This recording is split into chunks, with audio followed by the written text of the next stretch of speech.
Welcome to the Kintsugi Heroes Podcast, where we share inspirational stories of everyday people going through different challenges and how they overcome them. Please be aware that the story you're about to hear may have moments of deeply felt emotions and personal experiences. If anything you hear has a triggering effect, please reach out to someone who can help keep you safe. If you love this conversation, please like and share it with your friends so we can continue to share more inspiration and hope to as many people as possible. Now, listen up for our next hero story.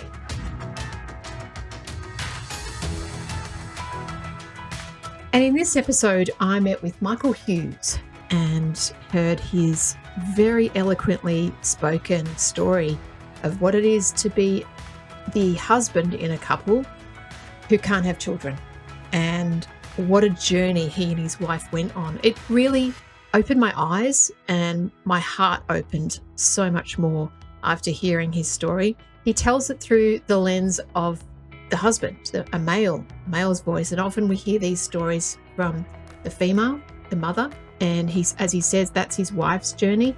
He was there to talk about his journey. And I'm so glad he did. There was a lot that I learned from this. It was really eye-opening. And of course, he's learned from it and been able to step up and find a way to help others as a result of his adversity. It's a wonderful story. There's a lot of moments in this that had me very moved. I'm sure that it will be for you too. Enjoy this one with Michael Hughes.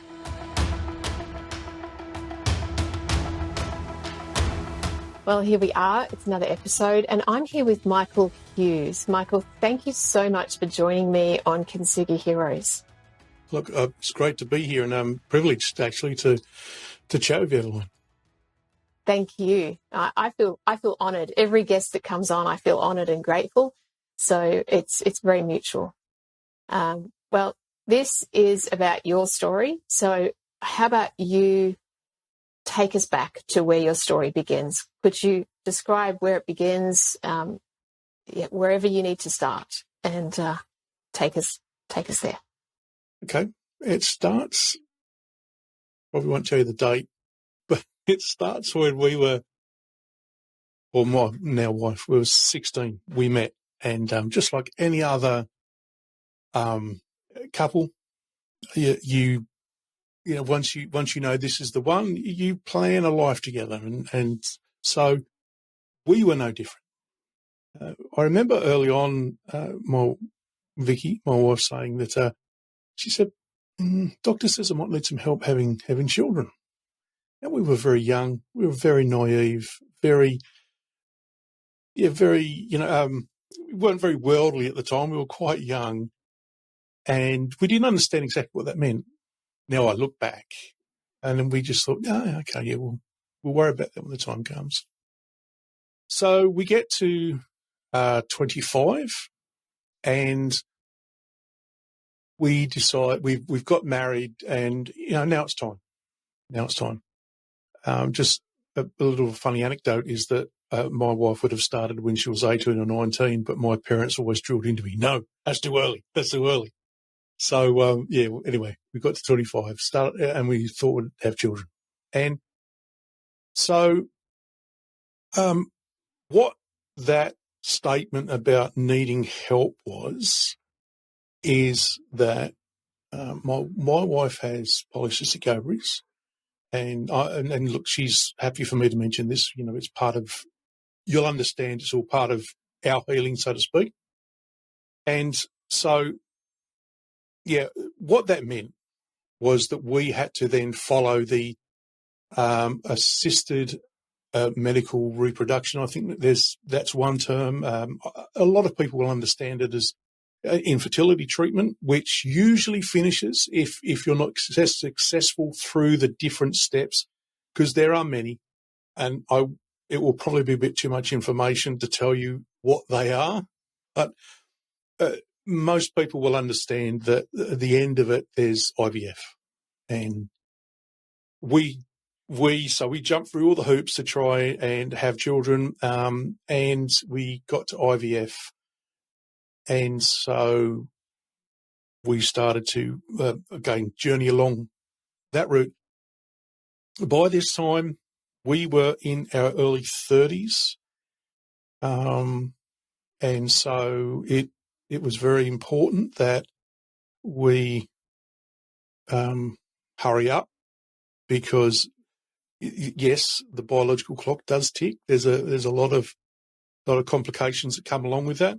So we had a many rounds of IVF. Now, through that process as well, we found that that my sperm count and sperm mobility was really affected by how well I was at the time, and particularly how much weight I put on. And that becomes a little bit, that becomes important later on. But yeah, so it's almost like we had this double whammy that we were fighting against to try and have children. And so the IVF journey took us to at least our 40s. And one of the things that people need to recognise about IVF is it's actually quite a toxic roller coaster. Because, now, don't get me wrong, I mean, it's great that people can, have this procedure available to them and have those children they want. But, of course, for us, it wasn't working. So it becomes this toxic roller coaster of hope and despair, because they fill you full of hope. Yes, this round's going to work. And I don't believe they tell you the truth about how successful they are. Let's just leave it at that, so we don't get ourselves into trouble.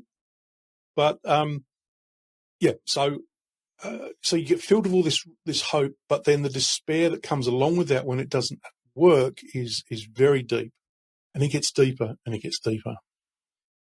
And so we got to 40, and I remember Vicky coming back from her doctor, who had said, "Look, I think it's time. I think it's time to stop." And my wife and I have a bit of a laugh about this, because I've never seen her so driven. Never seen her so driven when we were doing IVF. She was so driven to have a child. And she's come home going, "Well, I don't think he's right. I think we'll keep going." For me, that really wasn't an option, because I just remember sitting on the lounge, crying my eyes out, going, I can't do this anymore. And that's because one of the things that I saw Vicky go through is the hormone treatment that she has to go through is hard. And the last round of IVF that we had, she actually was hyperstimulated, which, for those who don't know, means that they keep you on a knife edge, if you will, of pumping you full of hormones so that you produce the most amount of eggs that you possibly could. But there is a danger that you can get poisoned from that. You are hyperstimulated. And I remember walking out into the back of our house, has tiles, and she was on the floor in convulsions. And I just thought, we can't keep putting you through that either. There has to come a time when we draw a line in the sand and say, look, it's enough. We've done our best, and then move on from that, which is quite an easy thing to say, but it's not an easy thing to do. So we got to 40, and we said that, a very long conversation, but we decided it was enough. We had to stop. And when we did stop and reflected back on that time, we realised that for a decade, all we did was try to have children. So think about your holiday time, your sick leave, everything is centred around trying to have a child. So we would schedule holidays so that was in line with the procedures, so that Vicky could have all her ultrasounds when she needed to, and drug therapy and egg pickups and all this sort of stuff. And we thought, we've done nothing for a decade, and we were depressed. we were extremely, extremely. It was an extreme dark time, I should say, and so we had to decide what we were how to get out of that.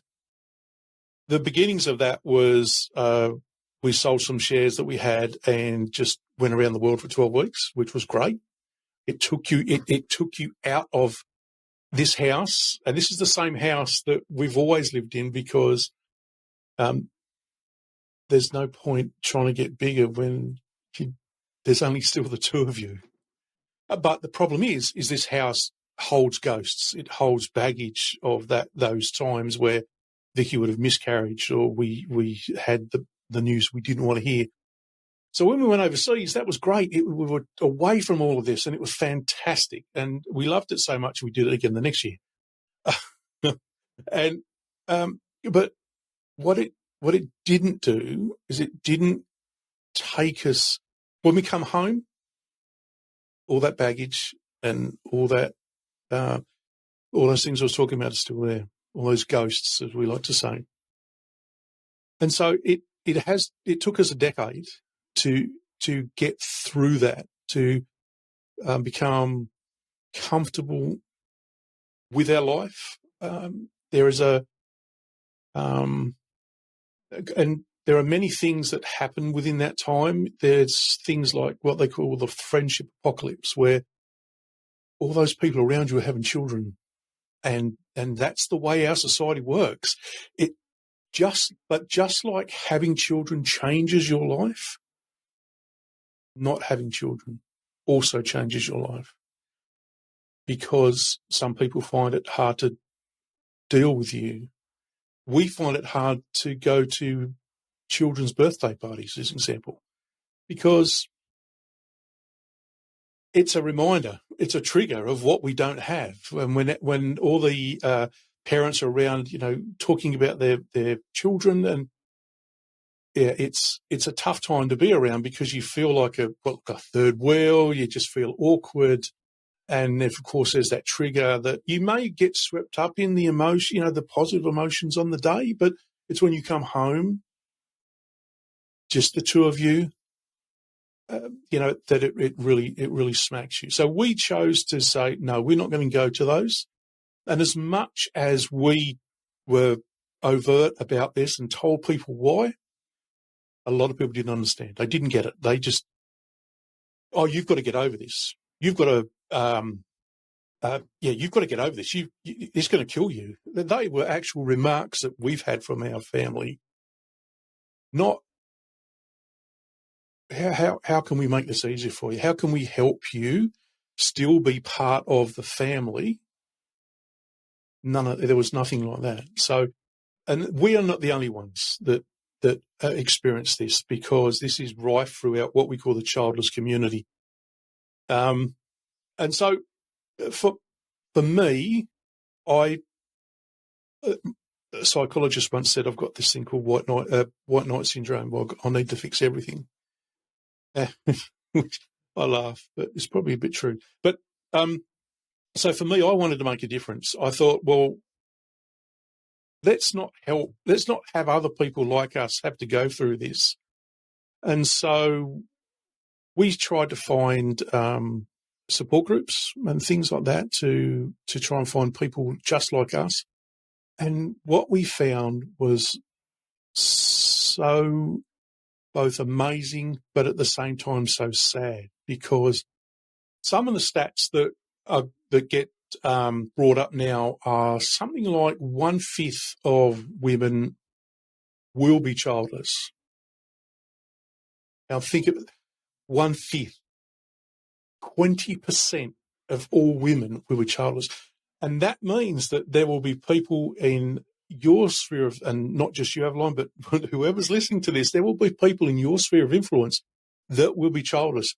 But you probably will not know, because they are dealing with a grief that is profound, that is life-changing, but at the same time, they think no one cares. No one will understand this, because everyone else has children that are around them. Sadly, it's not even seen as important about childless men. So, guys, an Australian researcher once said to me that I've tried to get research programs up and running to research the childless men experience in Australia, and I can't get anyone interested because they think it's not a thing. It's not worth it. But I can tell you, as the custodian of over nearly 300 male stories, that it is true and it is real that men do grieve that they are not fathers. But I should also clarify that with trans men. We have trans men in a group that I helped set up. And we can say with certainty that it affects every part of our community, however you identify. But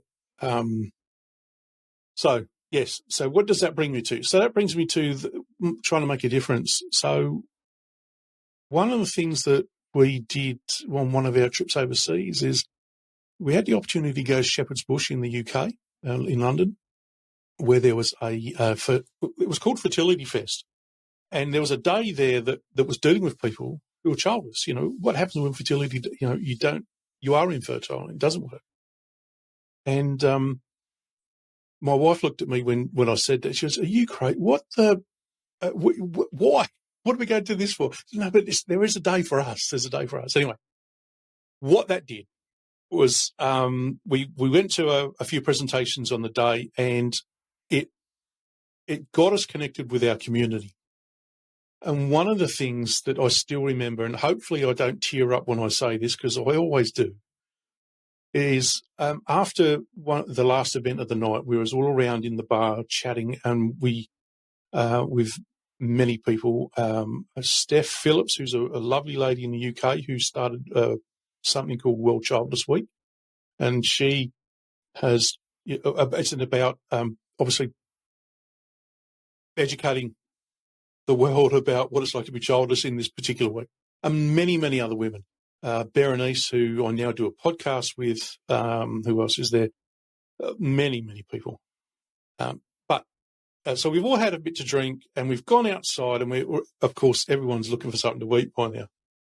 And I remember walking down the street thinking, where's Vicky? Turn around, and there she is in this group of women. With this group of women, and they're in this big hug together. And I'm thinking, and they're all crying. And I'm thinking, and of course, me being a bloke, women crying, what's going on? I've walked up and said, is everything okay? And Vicky says, Michael, I feel like I belong. And that was quite a profound moment for us.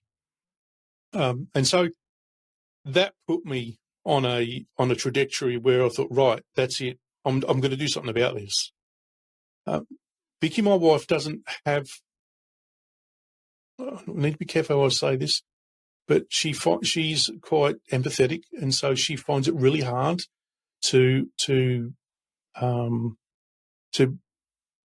I guess get involved in the community because all the sad stories really hurt her.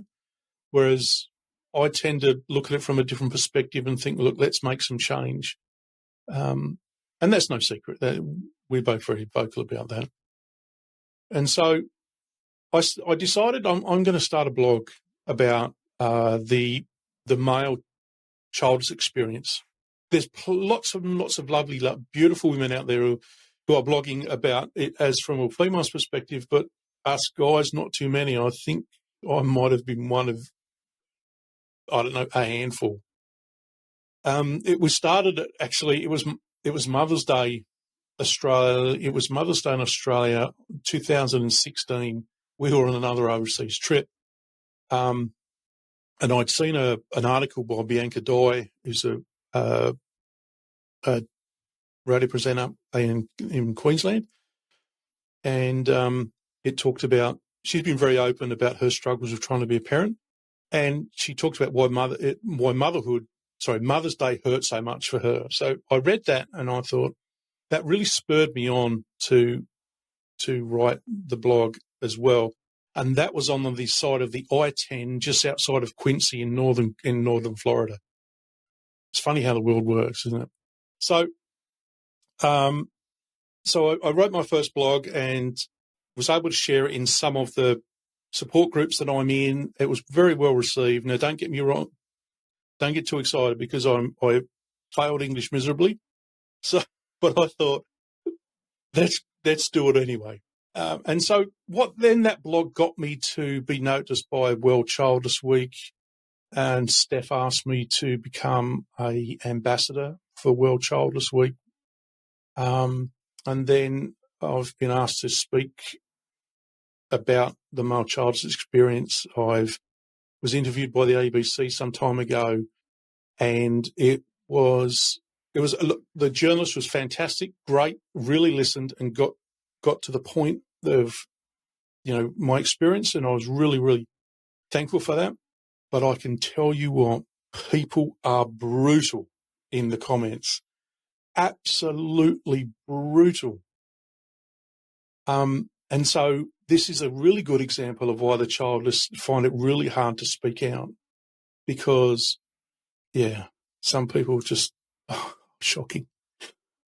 So, so where did that take us to? And then I got asked to be part of a podcast with two other ladies from the UK, and we are up to now 46 episodes, I think. And what we are trying to do is delve into the many facets as what it means to be childless, because it's not just about IVF. It's about many things. It's about chronic disease. So we've interviewed people that they've had to make a forced choice between, do I have children and potentially die, or do I not? And other people where they've concentrated on their career, let's say, for so long that it's now become very difficult, perhaps too late, to have children. They don't have the resources to find, have surrogacy or things like that. There is other domestic violence is another one where people chose not to have children because they didn't want to be tied down too much, because they need to be able to move and get away from the perpetrator. And so, there's many, many different facets to this. And then looking at our LGBTQI community as well, that adds another level of complexity. So this gruff, fat, hairy guy who's just an ordinary Aussie bloke, I feel so privileged to have been party of these conversations and, as I say, finds beauty in such I don't want to say sad, because I don't want to come across as sad, but in a difficult part of life, but there is such beauty in it as well, because one of the things that oozes from the childless community is this empathy that is just, as I say to them, we are the gold standard of how to treat human beings, and the rest of the world has a lot to learn from us. But yeah, and so I like to think that that's my contribution to the world through being childless. Sorry for the interruption. This is Ian Westmoreland, the founder of Kintsugi Heroes, and thank you for listening to this story from one of our amazing heroes. Our mission is for these stories to provide hope and inspiration to people experiencing life challenges, and to also educate the broader community on how best to provide support. If you would like to help us to continue to produce more hero stories and cover more adversity themes, we would welcome all donations. These can be made via our website, kintsugiheroes.com.au. The donate function is at the bottom of the homepage. We'd also welcome any feedback. You can email me direct using ian@kintsugiheroes.com.au. Now let's get back to the story.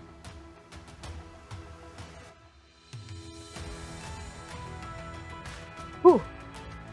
Well, Michael, first of all, thank you. I can imagine that the years have just been, I guess, surprising in a sense, given where you started with Vicky, at 25, thinking, yeah, let's have babies. And then the journey that's followed sounds one of those journeys that, you couldn't have predicted. And yet here you are today and smiling and being and holding a mantle and a light for so many people like you, and letting them share and connect with that understanding, which is so healing and so necessary. I've got some questions, if that's okay. Go, fire away. Fire away. Thank you. So when you decided to have kids, when you said, "Yep, it's time," and then the doctor said, for whatever reason, you can't just naturally have kids, or it's not going to work, and you've got to go down this assisted reproductive program route. How did you feel? How did Vicky feel? I think, that's an interesting question. I think, well, for me, I come from a family where my parents grew up at the end of the Second World War. God, how old does that make me? Gee. Anyway, but they, particularly my mother, just had a sort of attitude where, well, you just got to get on. You just got to get on with it. And that's what I did. That's what I did.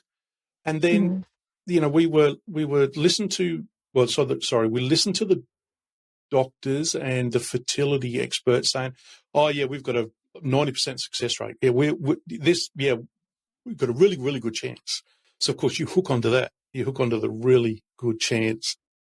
I've since discovered, and as many of my colleagues in our community have, that that's not true. And so, but why do they say it that, then?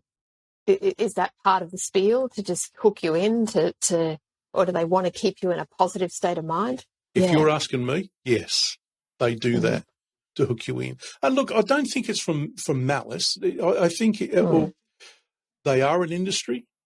I was asked to speak at the European. There was a Fertility Europe had a online event a few weeks ago, and I was asked to speak at that. And I think, I'm not quite sure how the Aussie, upfront way of talking went down with some of the more professional people in that talk. Because one of the things I said was, the IVF industry, and I said, and I mean it's an industry. You are there to make money, otherwise you wouldn't do it. I don't think they're quite happy with that. But hey, there's nothing wrong with ruffling a bit of feathers, because one of the things they need to understand is that they have a duty of care to tell the truth and not BS it, because we're talking about people's lives here. We talk about the way that people form their lives. And if it's not going to work, or if it's not as a miracle as they say, just tell people that, because you set them up on the wrong path if you're telling fibs, so to speak. Yeah. So in other words, you feel like you're hoodwinked, just or lied to, so to speak. Yeah, but that doesn't come until later. So the answer to your question is, we just got stuck in, and we were enthused by it all. But it's not until afterwards that you come to these realizations. Now, some people may go, "Oh, well, it just didn't work for you. That's why you get sour grapes." But I'm not the only one that feels this way. Well, yeah, and saying that it's an industry, you had to pay for this, right? It wasn't like it was covered under Medicare or any kind of. Oh, there is some of it covered under Medicare. And look, we were in a position. I got a fairly good job, and so we were in a position to. Well, we had the resources. A lot of people that don't. A lot of people that don't, and that's a sad thing to do. Yeah, my understanding is there is, a fair amount of cost involved, having friends that have gone through that. Yep, definitely.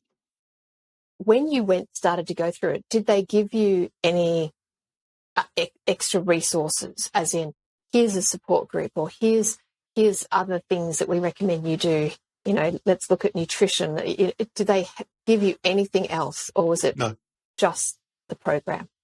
just the program. There was a support group of such, but that was while you were going through the process. That was while you were paying money. And then so I used the term, once we decided to know enough was enough, we were set adrift. And I say it took us 10 years to become comfortable with that when we got to 50.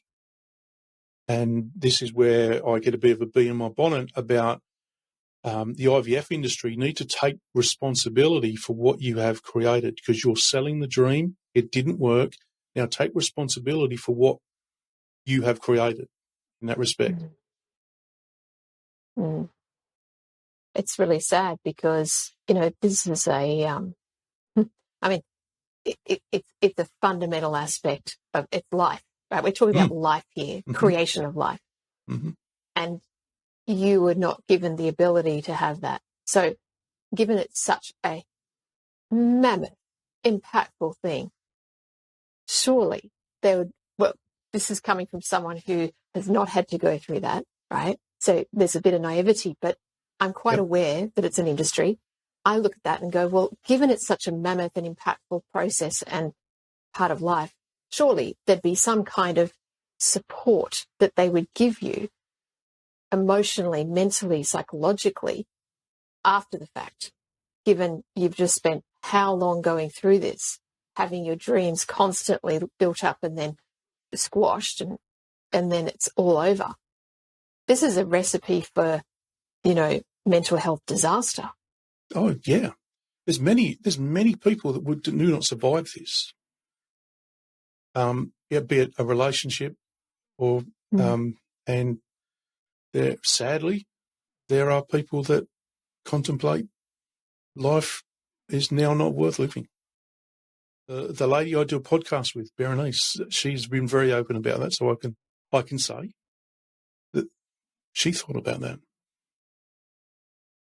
And it was only her dog that you would have to listen to the podcast episode, but it is her dog that made her change her mind. So I'm very keen. Her dog's name's Molly, and I'm very keen on having a mug that says "We love Molly too." That's beautiful.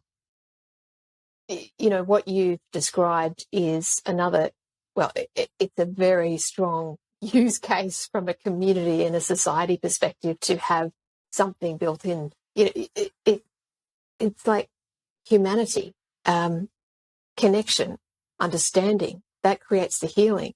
And to think that your friends that were able to have kids were so not understanding and made life hard for you it's quite painful to hear that. And I'm sad for you. I'm sad that you had that experience, because I know that it's discrimination, but it's also heart-wrenching. Yeah, look, funny. Sorry if I can interrupt you there. Funny that you say. Well, no, I shouldn't say funny, but that just shows you the limit of my vocabulary. I recently, in the company that I work for, had the opportunity to talk about this as well, and I got a private message from someone who said she was a mother, and she goes, "I didn't even realise this was a thing. I didn't even know." So I think I just need to preface that. Yeah, that it's not usually out of malice. It's just usually that people just don't even realise that childlessness is a thing.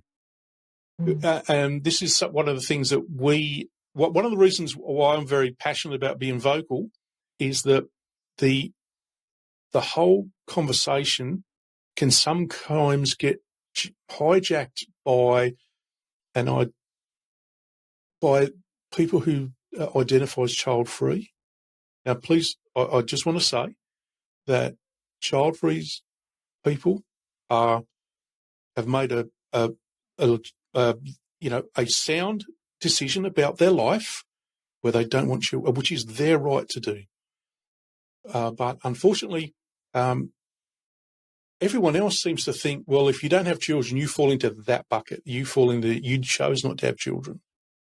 And where the child-free are happy with the decision that they've made, the childless are not. Or because they didn't have the choice. So you may hear the term childless, not by choice. And so, so that's why I say that it's usually not malice. It's just purely they're not educated. They've never been exposed to it. And it's up to us, because we're the only people that are going to actually make this happen, is to be vocal about it and try and change the paradigm. And that's where my work in the podcast with my other two co-presenters, fits in. Yeah. Along that line, let's go back to when, I guess at first in your 40s, when you decided to stop. Mm-hmm. And there's obviously, you spent a decade of just, I guess, integrating and coming to terms with, and starting to create, life outside of trying to have a baby. Mm-hmm. And then you talk about you're not choosing not to go to friends' events where there's a child birthday party and that kind of thing. In hindsight, what would have helped you? What would have been the most loving, supporting thing that your friends with children could have done for you and Vicky? Best word I can think about is inclusion. So having said all I've said, one of the things that Vicky holds really dear to her is that her best friend said, I want you to be at the birth of my daughter. And she did. It was a big call. It was not an easy thing that Vicky come to terms with, but she did. And that young lady's now in her early 20s, and she looks at Vicky as her second mum, and they have a really good relationship. Really, and it's a deep relationship because Vicky has been part of that young girl's life since she was born. And so it's a really good example of just inclusion, rather than trying to put your own values onto a childless person. Just include them. That can sometimes just be enough, because then it becomes its own critical mass, and it moves on from there. That makes sense. Yes. Let's say you said before you and Vicky were quite open. You told people, so they knew. What if there's a couple that aren't so vocal and they're keeping it in? What they should do is seek out our community. There is a warm, supportive, empathetic, beautiful bunch of people just waiting to embrace them.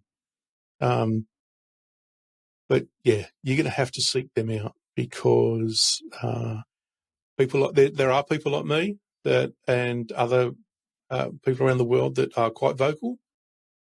So seek them out. If you're listening to this and it resonates with you, seek me out.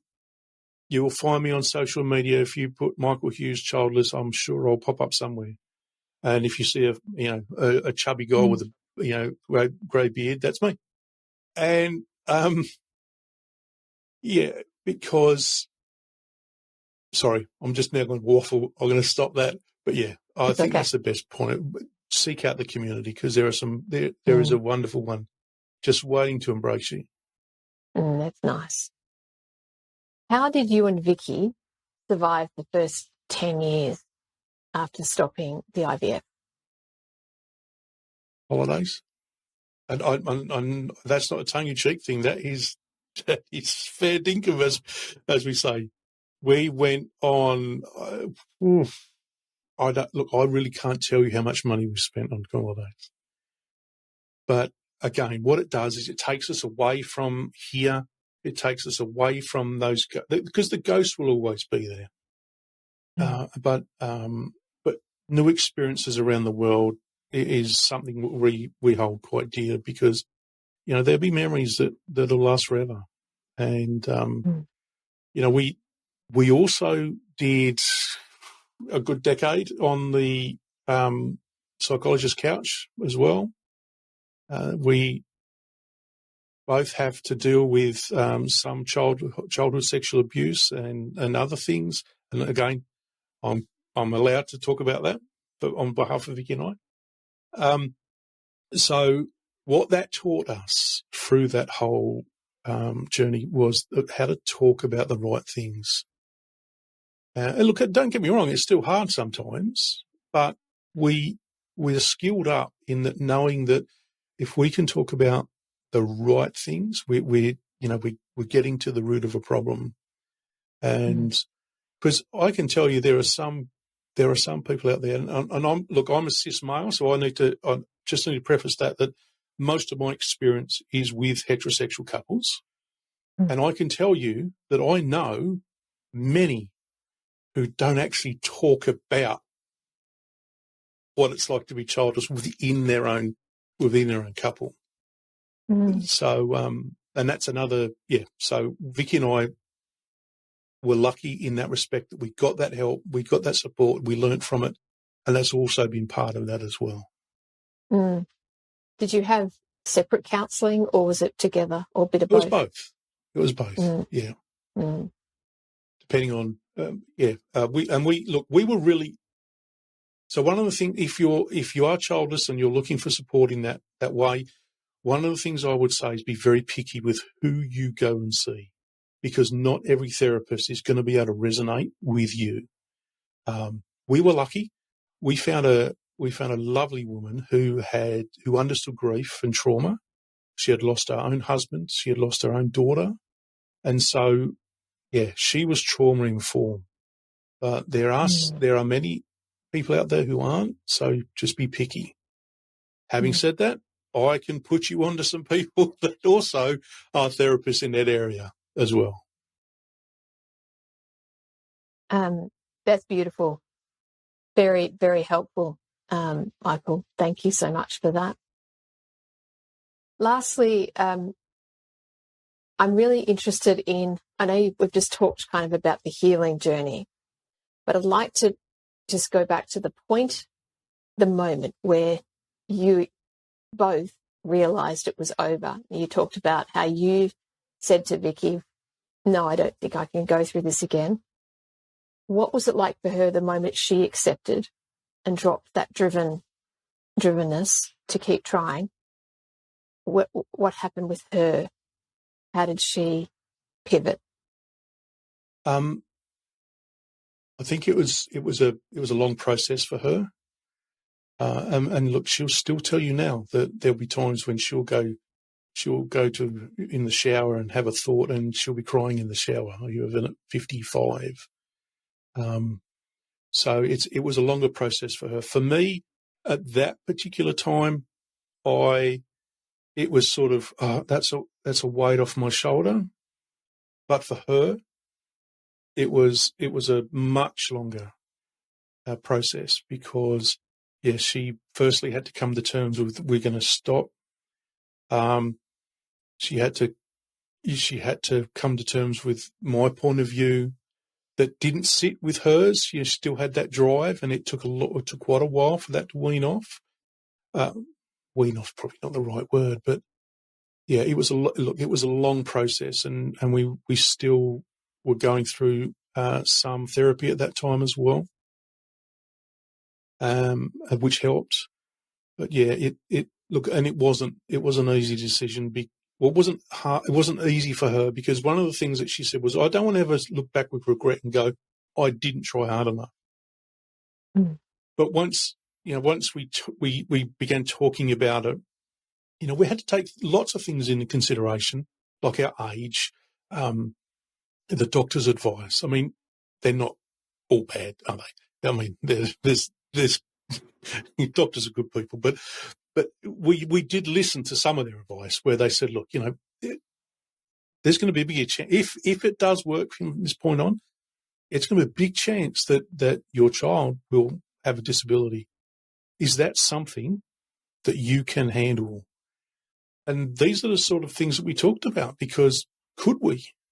And I was very open. I said, I couldn't.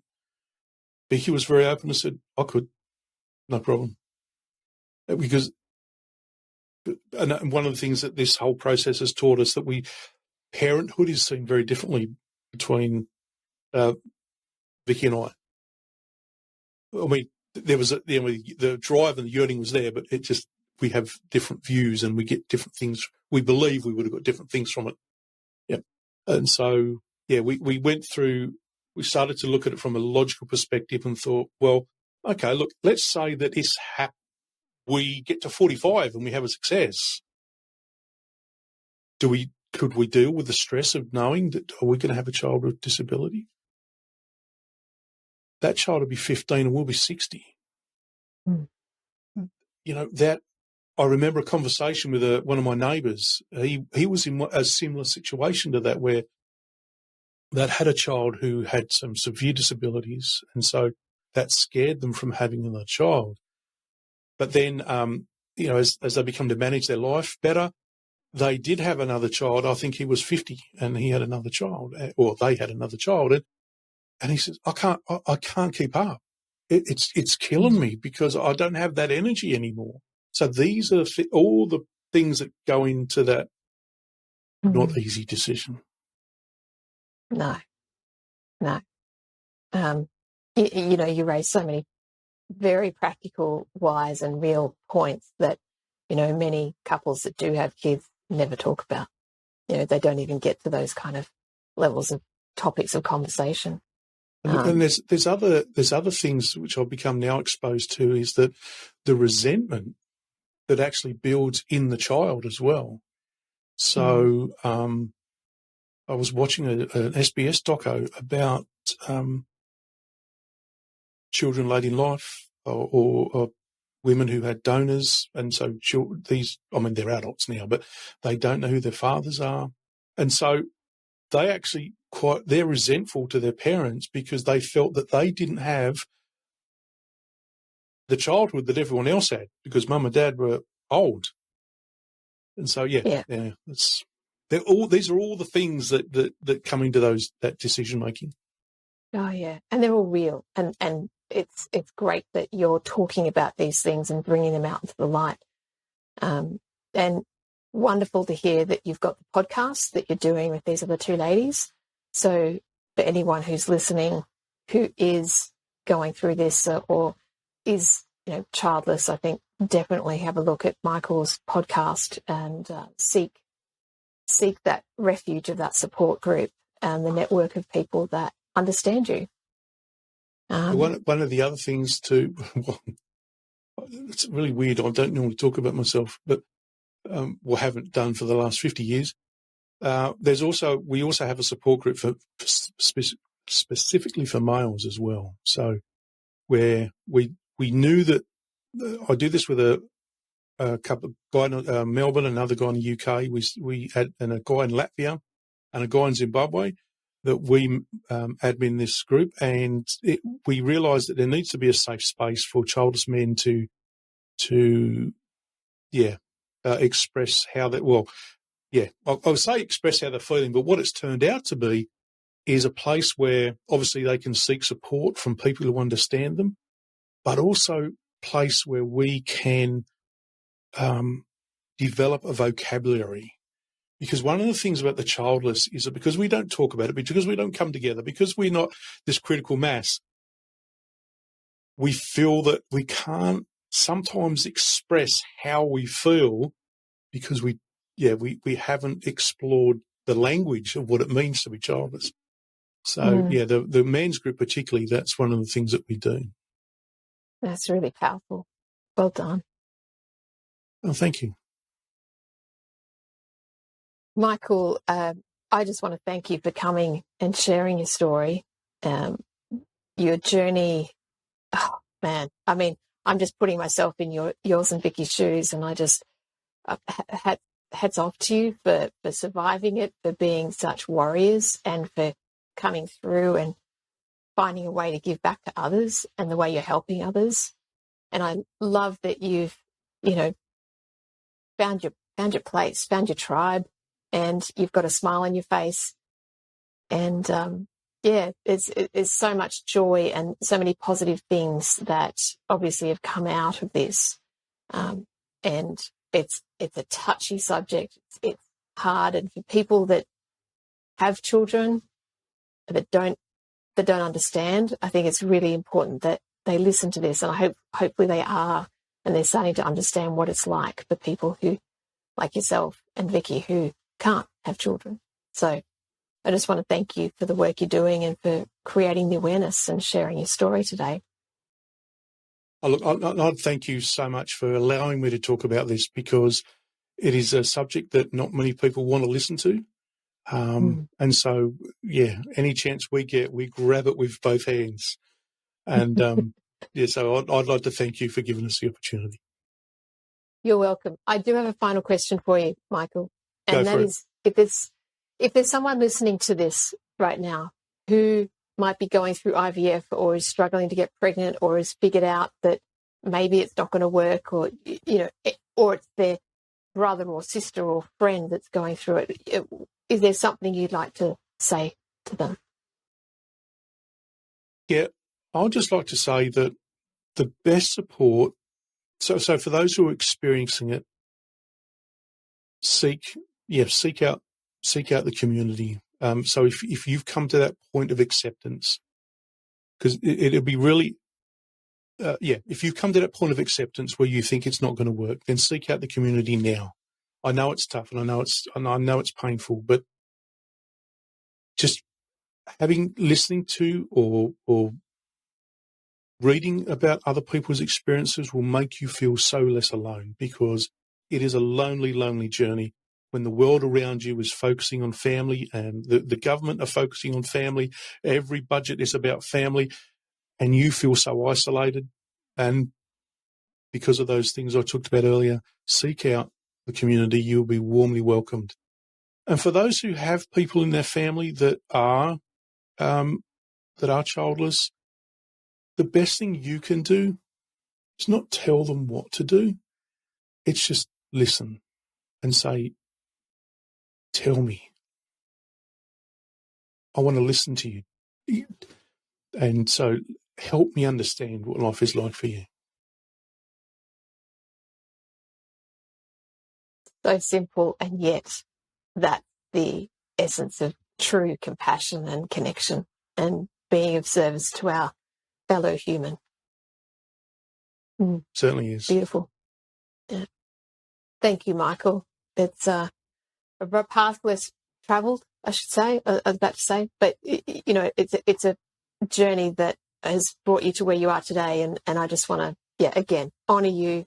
Thank you so much for coming on and sharing that. And I know that your message will touch a lot of people's hearts. So thank you. Thank you. We hope you've enjoyed this episode of Kintsugi Heroes. Please like and share the show to your friends so we can get this out to even more people. If you have a story you'd like to share with us, please reach out using the contact details below. Join us next week for our next hero story. Until then, keep being you, and remember that we are all heroes in our own unique way.